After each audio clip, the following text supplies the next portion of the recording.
Hi everybody, Dan Illman here, taking a look at race number 5 at Santa Anita on Memorial Day Monday. It's a really nice card at the Great Race Place. Several Grade 1 stakes races, including this race, which kicks off the pick 6. It's the Grade 1 Gamely. Fillies and mares going 1 1/8 on the turf.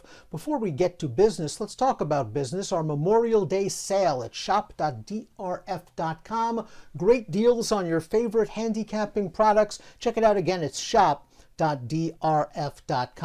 Here's the field for the Grade 1 Gamely. Some talented fillies and mares in here. The 7 Macadamia, the 6 Quattro L ran 1-2 last time out in the Grade 3 Wilshire.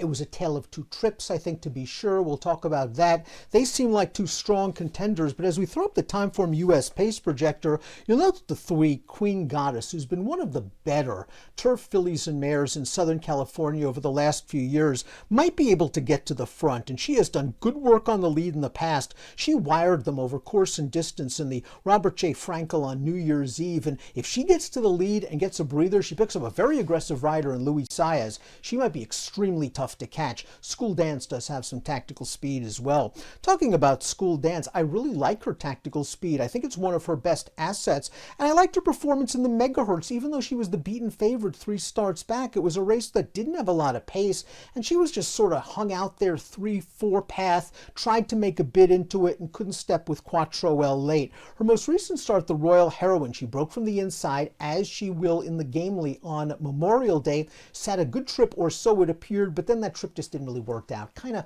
locked in behind horses, tried to get out, still ran a good second. I think she is a solid filly that's going to get a good trip in this race. She should be right in the thick of things, turning for home, switching to Pratt. She might be an interesting price alternative to some of the favorites. The 2 is Bellamore. This is a really solid horse that's run well on synthetic, has run well on turf. 3rd in the Rodeo Drive last time we saw her on the turf. That was going 1.25 miles. I thought she ran pretty well there at a pretty big price. Going to Vegas controlled things pretty much up front. Bellamore came with a good kick. She then followed that race up with a graded stakes placing on dirt. Like that they came back with her this year at 5. She's already gotten stakes placings on synthetic, and last time out on dirt, chasing Adair Manor in the Grade 2 Santa Maria. Bellamore, to me, is a horse that I think is really going to appreciate this 1 1/8. In this race, you've got some horses stretching out from 1 mile, a couple of horses cutting back.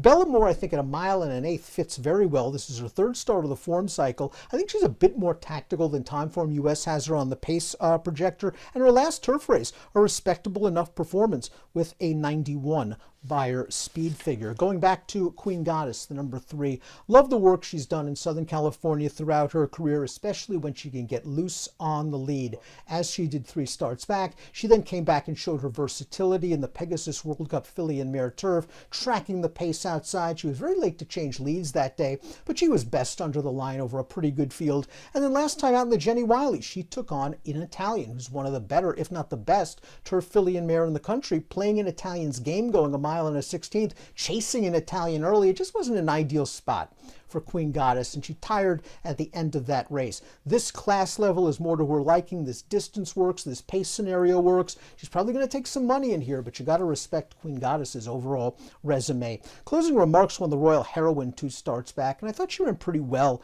in that race as the favorite. She sat in mid-pack, was traveling very well under a confident ride, made a 3-wide bid on the turn. Joe Bravo did a very good job of sort of hemming the runner-up in on the turn and got the jump on that horse, and then closing remarks did the rest. Last time out against Macadamia and Quattro L, she disappointed a little bit in the Wilshire. Her Beyer speed figures are very, very competitive. To me, she's the kind of mare that needs a little bit of pace up front. I'm not sure she's going to get a ton of it in here. It'll be interesting to see if she can run these rivals down.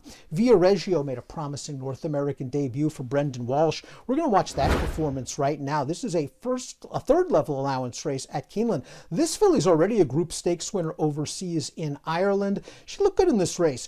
Unlike a lot of European runners, she got into the race early, set a really nice trip inside out, and she's able to get up. The Walsh barn is having a sensational year, having won the Kentucky Oaks with Pretty Mischievous, and Via Reggio looks like the kind of filly that'll appreciate more distance and has the tactical speed to stay close to the pace. The fractions weren't especially fast last time out, but I think she's comfortable if they go a little bit faster that she can come from out of it. Quattro L is the number 6, and Quattro L won the Buena Vista 2 starts back. She won the Megahertz 3 horse back. She sort of established herself as one of the better fillies and mares in Southern California when Queen Goddess went to Gulfstream for that successful Pegasus World Cup filly and mare turf excursion. Quattrell did not have a good trip when looking for the hat trick in the Wilshire last time out. She stumbled so badly that the jockey lost his irons in the first few yards. He ended up last in that race, saved ground. The jockey did everything he could to get a piece with this from Quattrell after that disastrous break. Saved ground at the back, had to alter course in the stretch, and Macadamia just got the jump on Quattrell turning for home. I thought she ran well. I thought she might have ran the best race. She popped a 95 Buyer's speed figure. A mile is good for her. The problem is her running style is not great. She likes to come from out of it. Queen Goddess is going to be a very tough target if she gets to the front and just walks the dog, and this horse has to make up 6 or 7 lengths. As for Macadamia, she had a pretty good trip in the Wilshire. She seemed to be traveling very comfortably from just off of the pace. Tiago Pereira angled her out into the stretch. She got the jump on Quattrell. She held firm. She's really done nothing wrong in her last 4 starts, and certainly nothing wrong in 2023 for trainer D'Amato. She's got more tactical speed than Quattrell. I think Macadamia is going to be hustled out of there. See what the 3 and the 1 want to do, and she'll be in with a very fair chance turning into the stretch. Time for my top pick for the Gamely. I respect Queen Goddess. I respect Macadamia. Everybody in the world saw Quattrell's trip last time out, but I'm not sure it's going to affect the price with a horse like Queen Goddess in here expected to control the pace. She's been very consistent, Quattrell. I want to give her one more chance in here with an alert break to at least stake somewhat close and come with a strong late run. Nice card on Memorial Day at Santa Anita. This one's the Gamely. We'll see if Quattrell gets off to a better beginning. Good luck.